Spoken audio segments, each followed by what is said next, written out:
أعوذ بالله من الشيطان الرجيم. بسم الله الرحمن الرحيم.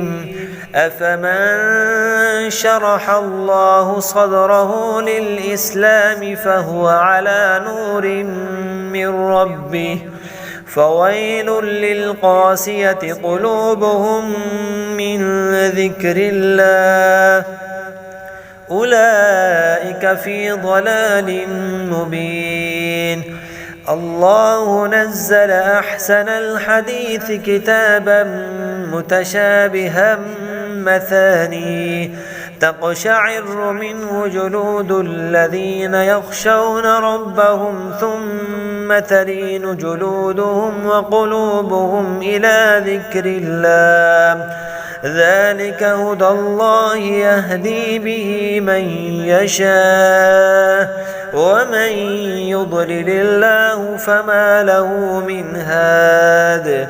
أفمن يتقي بوجهه سوء العذاب يوم القيامة وقيل للظالمين ذوقوا ما كنتم تكسبون.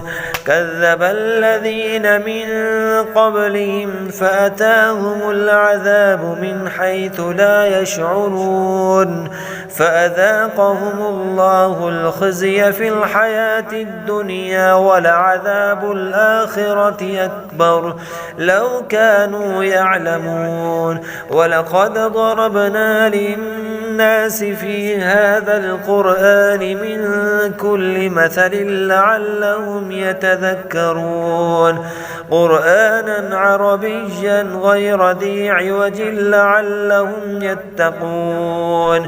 ضرب الله مثلا رجلا فيه شركاء متشاكسون ورجلا سلما لرجل هل يستويان مثلا الحمد لله بل أكثرهم لا يعلمون. إنك ميت وإنهم ميتون ثم إنكم يوم القيامة عند ربكم تختصمون.